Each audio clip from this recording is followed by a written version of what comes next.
Media के साथ video conferencing हुई, जिसके अंदर कैसे हरियाणा प्रदेश में जो 10,000 करोड़ का केंद्र के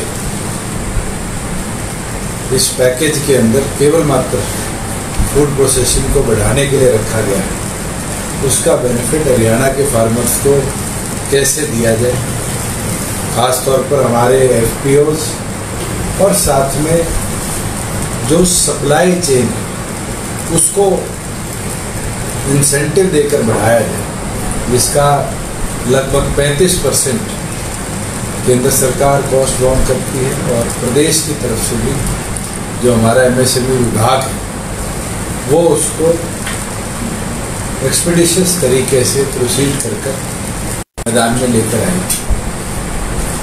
उसके साथ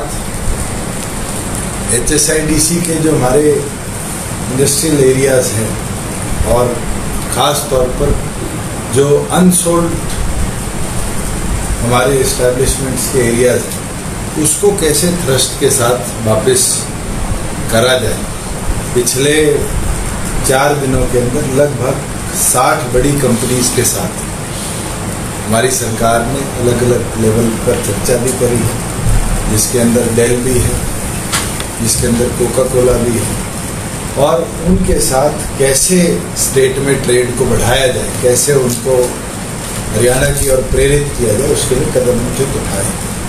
हमारा यही टारगेट है कि इस कोरोना को क्राइसिस पूरा विश्व आज लेकर चल रहा है, मगर कहीं ना कहीं उस क्राइसिस के अंदर अगर हरियाणा प्रदेश में इंडस्ट्री लगती है तो युवाओं को रोजगार भी अतिरिक्त मिलेगा और साथ में प्रदेश के अंदर जो हमारे 22 जिलों के एरियाज हैं उसको कैसे थ्रस्ट दिया जाए, उसके ऊपर भी चर्चा हुई। एक विशेष चीज़ जरूर आपके साथ रखना चाहूँगा कि केंद्र सरकार ने पहले उत्तर प्रदेश, महाराष्ट्र और आंध्र प्रदेश के अंदर 3 ऐसी फसल,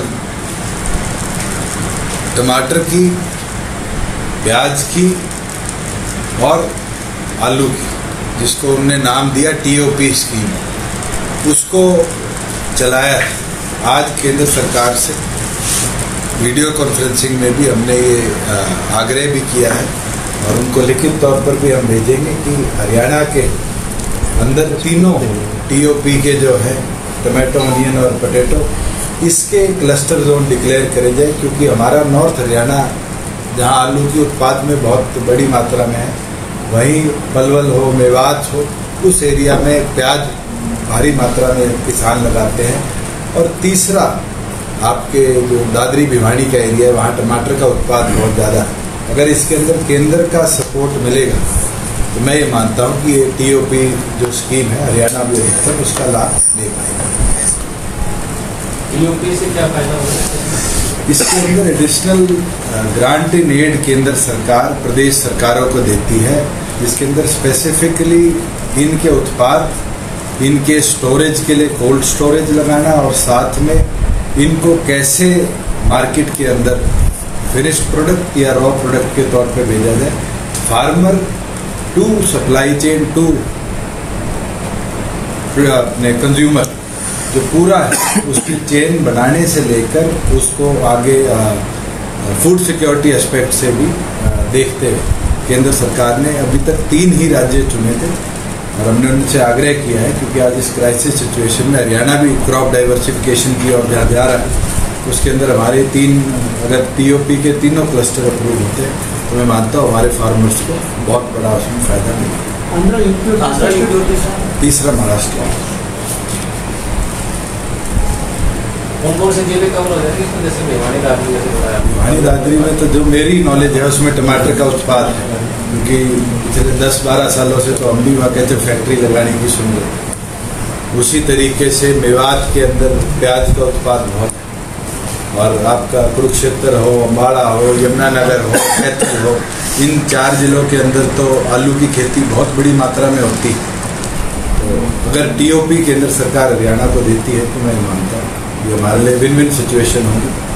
फूड सिक्योरिटी एस्पेक्ट से केंद्र के लिए ये तीनों चीज़ें, क्योंकि इनके प्राइस बहुत वेरिएट करते हैं समय समय पर, अगर कोल्ड स्टोरेज आती है, प्रोसेस चेन आती है, तो हरियाणा को भी उसका लाभ अब क्योंकि बहुत सारे लोग जा चुके हैं, प्रवासी मजदूरों की बात करें, कुछ कर्मचारी भी चले गए, तो जो स्थानीय युवाओं के रोजगार की बात आप करते भी रहे हैं, उससे हरियाणा के युवाओं को भी इससे आपको लगता है कुछ फ़ायदा होगा? बिल्कुल है, और उसके लिए प्रदेश सरकार ने ऑलरेडी 2 कदम तो पहले उठा लिए। एक कदम, जितनी ऑनलाइन एप्लीकेशन हमारे पास आई उन कंपनीज को लेबर डिपार्टमेंट डायरेक्टली एक तो रजिस्ट्रेशन के लिए, एक हम आने वाले दिनों में मैंडेटाइज करेंगे कि प्रत्येक कंपनी के एम्प्लॉय को हरियाणा एम्प्लॉयमेंट एक्सचेंज का नंबर लेना पड़ेगा, जिससे हमें डे टू डे ये प्रगति पता चलती है कितने अनएम्प्लॉयड है, कितने एम्प्लॉयड है। मैं डाटा सुन रहा था कि कोई सर्वे आया कि हरियाणा में 45% अनएम्प्लॉयमेंट रेट बढ़ गया, मगर आज प्रदेश की स्थिति देखें तो हमारे पास रजिस्टर्ड एम्प्लॉयज़ तो शायद 27-28 लाख थे, और परमिशन जो प्रदेश सरकार ने दी है वो 35 लाख के आसपास की। इसका मतलब तो बहुत से ऐसे एम्प्लॉयज़ थे जो कभी रजिस्टर ही नहीं हुए। तो हमारी प्राथमिकता है कि लोग रजिस्टर भी हो, और साथ में जो हमारा रोजगार पोर्टल है उसके माध्यम से हम हरियाणा का जो युवा है, फॉर एग्जांपल कोई HPSC का पेपर देता है और उसमें क्वालिफाई नहीं हो सकता, स्टाफ सिलेक्शन का पेपर देता है या और कहीं अप्लाई करता है सेंट्रल इंस्टीट्यूशन, मगर वो कैपेबल है जॉब करने के, तो उसको वहाँ हम डाइवर्ट करें। उस पोर्टल के तहत इंडस्ट्री को ये सपोर्ट मिल जाएगा कि वो डायरेक्ट रिक्रूटमेंट उस माध्यम से करता है। निशांत जी, HSIDC के जो लोगों के प्लाट लिखे थे लॉकडाउन से पहले, उन लोगों को अब लेटर जारी, RLA जारी हो गए कि उनको पेमेंट जमा कराई जाए, क्या उन लोगों का इंटरेस्ट वेव ऑफ किया जाएगा?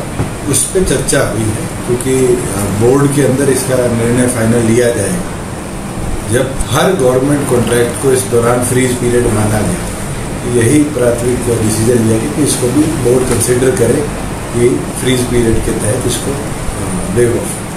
एक ये जिस तरह से आमतौर पर चर्चा चल रही थी कि चाइना से अब जो इंडस्ट्री है मतलब वहाँ से उठ रही है और हरियाणा की तरफ आने की उसमें है, कोई बातचीत हुई कि कौन कौन सी इंडस्ट्री हरियाणा में आने को उत्सुक है? या एप्पल का एक सप्लायर है JBL, वो इंटरेस्टेड है, मगर फाइनलाइजेशन क्योंकि पूरी दुनिया क्राइसिस में है, तो ये डिसीजन कोई एक दिन में तो होंगे नहीं, और हम उम्मीद करते हैं कि बाय जुलाई एंड या अगस्त हमारे पास प्रोस्पेक्टिव बड़ी कंपनीज एक नहीं अनेक आएंगी जो कहीं ना कहीं हरियाणा के अंदर इन्वेस्ट कर अपने फ्यूचर एस्पेक्ट्स को उनको। जी सर, जो कल कांग्रेस के नेता प्रेस कॉन्फ्रेंस करके आरोप लगा रहे थे कि हमने प्रेशर बनाया सरकार पे और इसलिए सरकार ने अपना बैक स्टेप कर लिया, जो धान के किसानों पर धान बंदी जो कई ब्लॉक में की थी, क्या सर कोई जो पहला ऑर्डर 9 मई का था और उसके बाद जो आपने दोबारा ऑर्डर सरकार ने दिए थे उसमें कोई अंतर था? देखो, क्लियरिटी मैं पहले भी आपके आगे दे चुका था, निरंतर कहीं ना कहीं मिसगाइड किया जाता है। इंटेलेक्चुअल प्रॉपर्टी पर कोई प्रतिबंध नहीं लग सकता। सरकार ने प्रेरित किया था, सरकार ने किसान से आग्रह किया था कि आप क्रॉप डाइवर्सिफिकेशन की ओर गए, मगर कई लोगों ने एक एजेंडा बना लिया था कि इस तरीके से इसको प्रोपोगेट किया जाए। हमारी ये सोच है कि जो फार्मर जीरी छोड़ के दूसरी प्रोडक्ट की ओर जाता है और 50% अपनी लैंड को डाइवर्ट करता है, सरकार प्रति एकड़ 7,000 रुपये का उसको इंसेंटिव देने का काम करेगी। पंचायत लैंड क्योंकि गवर्नमेंट की लैंड है, उसके ऊपर जरूर हमने आदेश जारी किया कि जिस गांव के अंदर भी 35 मीटर से गहरा अगर पानी का लेवल है, उसके अंदर इस बार पंचायत लैंड पे जीरो परमिटेड नहीं है। अगर किसी पंचायत के रेवेन्यू लॉस आता है, पिछले साल के ठेके में पैसे की अगर गिरावट आती है, तो जो 7,000 रुपये हमने इंसेंटिव आम आदमी को देना था, वो 7,000 हम ग्राम पंचायत को देने का काम करेंगे उस भरपाई में कि वहाँ क्रॉप डाइवर्सिटी। तो ये 9 मई के आदेश क्या हैं जो बार बार दिखाए जा रहे हैं? आपने कांग्रेस के नेताओं की तरफ से मुख्यमंत्री जी की एडवर्टाइजमेंट भी देखी होगी, तो उसके अंदर पूर्ण प्रतिबंध 2 ही चीज़ों पर। उसके बाद हमने आग्रह फार्मर्स से किया था कि वो डाइवर्सिफिकेशन। भूषण जी, कल जो गृह मंत्री हैं देश के, उन्होंने सभी राज्यों से बात की, मुख्यमंत्रियों से, क्योंकि 5वां चरण शुरू होगा या नहीं इस पर संशय है। तो हरियाणा का क्या पक्ष है सर? क्या आपने आग्रह किया है केंद्र से, और क्या आप चाहते हैं कि आगे क्या होना चाहिए 31 को? देखिए, जहाँ केंद्र के एक्शंस की बात है, धीरे धीरे सामान्य तौर पर जिंदगी आने लगी है, जहाज भी उड़ने लगी, ट्रेनें भी चलने लगी, मगर लिमिटेशन इस कोरोना की लड़ाई के अंदर प्रत्येक प्रदेश के आगे। और जिस तरह का आउटब्रेक दिल्ली में हुआ, 1,000 केस एक दिन में आना, और सामान जो हमारा बॉर्डर है सीमांत एरिया के अंदर, उस एरिया में भी अब आपने देखा गुड़गांव में किस तरीके से कल केस बढ़े। तो एक रिस्क फैक्टर तो बढ़ रहा है, मगर हम कितना प्रिपेयर्ड हैं, हम कितने अच्छी तरीके से इस लड़ाई को लड़ रहे हैं। मुझे लगता है 2 महीने के अंदर प्रत्येक प्रदेश की सरकार ने भी और केंद्र ने भी अपने आप को गेयरअप किया है। हमें ये मानकर चलना पड़ेगा नंबर ऑफ केसेस और इंक्रीज होंगे, मल्टीप्लाई भी होंगे, मगर जो सिम्टम्स हैं या जिस तरह के और देशों के अंदर मोर्टेलिटी रेट आ रहा है, मुझे लगता है इंडिया अभी बेटर है। मगर ये तो ऊपर वाले से दुआ कर सकते हैं कि इस महामारी के अंदर कहीं ना कहीं हमें बचाव हो। और एक चीज़ जरूर आपके साथ साझी करना, क्योंकि एक एडवाइजरी केंद्र सरकार की आई है कि अब मॉनसून सीजन के अंदर मच्छर के जो रिलेटेड डिजीजेस हैं इसके अंदर कहीं ना कहीं इजाफा होगा। तो उसके लिए प्रदेश सरकार गेयर्ड अप है। मैंने कल पंचायत सेक्रेटरी को भी बुलाया था, पीएसडीपी को, और उनसे ये लिस्ट मांगी है कि कितनी ग्राम पंचायतें ऐसी हैं जिनके पास खुद की फॉगिंग मशीन्स हैं जो रेगुलरली अपने गांव के अंदर कराती, कितनी ग्राम पंचायतें ऐसी हैं जिनके पास खुद के सोर्स ऑफ फंड्स हैं। अगर किसी ग्राम पंचायत के पास सोर्स ऑफ फंड्स नहीं रहेंगे तो आने वाले दिनों में हम अपनी ओर से भी, जैसे हमने सैनिटाइजेशन के लिए फंड दिए थे, उस तरीके से पंचायतों में फॉगिंग मशीन्स उपलब्ध हों, जिससे गांव लेवल पर इस महामारी के बीच में ये मस्कीटो प्रोन बीमारियों से बचाव मिल जाए, उसका हम कदम उठाने का काम करें। नहीं तो लॉकडाउन बढ़ना चाहिए या नहीं, आप क्या मांग करेंगे केंद्र से? आप मैं क्या तो ये मानता हूँ जिस तरीके से हमने जिले खोले हैं, जिस तरीके से हमने इंडस्ट्री को खोला है पूरी तौर पर, जिस तरीके से अब आपके रेस्टोरेंट्स वगैरह केंद्र सरकार ने परमिट किए, आपको ज़िंदगी को सामान्य तौर पर कॉलेजेस को भी, स्कूल्स को भी खोलना पड़ेगा, मगर फेस्ड मैनर में कैसे चलाया जाए। आप 1ली से 5वीं तक के बच्चों को नहीं बुलाएंगे, ये तो मुझे लगता है पैन इंडिया डिसीजन होगा।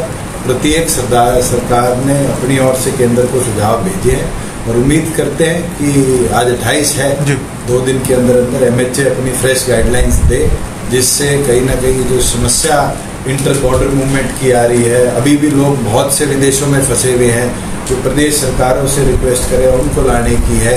कहीं ना कहीं जब तक इंटरनेशनल ट्रांसपोर्ट सामान्य तौर पर नहीं खुलेगा, बहुत से ऐसे लोग हैं जो दूसरे देशों में स्टूडेंट्स हैं और फंसे हुए हैं, वो वापस नहीं आ पाएंगे।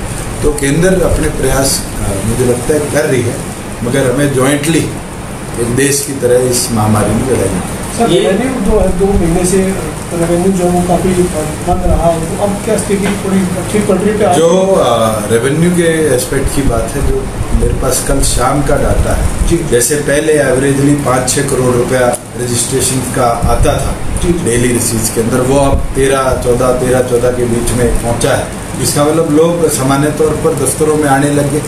मगर आपको ये मानना पड़ेगा किसी भी प्रदेश के अंदर, अगर मैं हरियाणा भी कोट करूँ तो हमारा GST शायद 40% आया है, उसके अंदर भी एक IOCL का जो क्योंकि क्वार्टरली इनपुट आता था वो बहुत बड़ा चल है।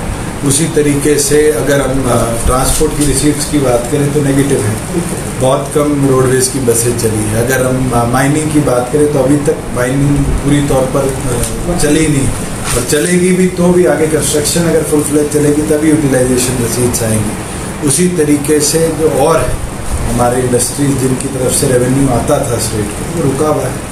और मैं ये भी कोट कर सकता हूँ कि एक्साइज का जो रेवेन्यू हमें अप्रैल में आता था, क्योंकि अप्रैल लॉकडाउन में था, वो भी नील था। मार्च के अंदर हम 31 तक कितना ले पाएंगे, उसको पिछले साल के अप्रैल से जब कंपेयर करेंगे तब डाटा जरूर हमारे सामने आएगा कि 80% आया है, 90% आया, 110% आया है। ये जो आपने एग्रो MSME की बात की, इसको लेकर मीटिंग बुलाई गई थी, कल भी बात हुई, जब बेसिक एक फसल है किसान की, वो अगर इस तरीके के प्रोजेक्ट आएंगे कितना फायदा, क्योंकि बहुत सारी कंपनी उसके अंदर फिर इन्वॉल्व हो जाएंगे रूरल एरिया। मैं तो आपको एक एग्जांपल दे सकता हूँ किन्नू का। किन्नू जो आज 17 से लेके 22 रुपये तक जाता है, वही विदेशों के अंदर 100 रुपये 90 रुपये के रेट पर बिकता है। लोग हमारे यहाँ अगर अच्छे वैक्सीन प्लांट लगाएंगे, अच्छी पैकेजिंग कर साथ के साथ उनको एक्सपोर्ट कर पाएंगे, तो कहीं ना कहीं फार्मर का 16-17 रुपये का 25 रुपये 20-30 रुपये तक पहुँच जाएगा। तो उसको इंसेंटिव मिलेगा। आज टमाटर है जिसकी शेल्फ लाइफ आपकी 3 दिन है, अगर उसको प्रॉपर ग्रेडिंग, उसकी प्रॉपर स्टोरेज हो जाएगी तो अगर वो 2 हफ्ते भी रुकता है तो कहीं ना कहीं फार्मर को एक सपोर्ट मिलता है कि वो मंडी से किस दिन ले जाकर अपनी क्रॉप बेचना चाहता है। आपने शाहबाद बेल्ट के अंदर आज मैं देख रहा था, कम से कम हमारे पास 8,000 ऐसे यूनिट्स हैं फूड प्रोसेसिंग के छोटे बड़े, जिसमें राइस मिल से लेकर कोल्ड स्टोरेज और अलग अलग चीज़ें हरियाणा के अंदर। मगर छोटे छोटे सेल्फ ओन्ड यूनिट्स इतने कामयाब है जो आलू की स्टोरेज करते हैं 3-3 महीने तक, और उसके बाद जब रेट उठता है तो फार्मर उसको बेच के आ सकता है। बहुत से ऐसे लोग हैं जो हिमाचल से और जम्मू कश्मीर से सेब लाकर हमारे यहाँ स्टोरेज करने लगे। अब केंद्र सरकार ने नाइट्रोजन बेस्ड कोल्ड स्टोरेज जो है उसके अंदर भी इंसेंटिव देने की बात करी। तो अगर ये आते हैं तो कहीं ना कहीं हरियाणा प्रदेश के अंदर, क्योंकि हम दिल्ली से लगे हुए, हमारे पास अपॉर्चुनिटी है, हम दिल्ली को 90% को आज अगर एग्रीकल्चर पॉइंट ऑफ व्यू से फीड करते हैं, अगर वो हमारा इम्प्रूव होता है, उसकी क्वालिटी इम्प्रूव होती है, तो कहीं ना कहीं फार्मर का रेवेन्यू भी इंक्रीज। ठीक है।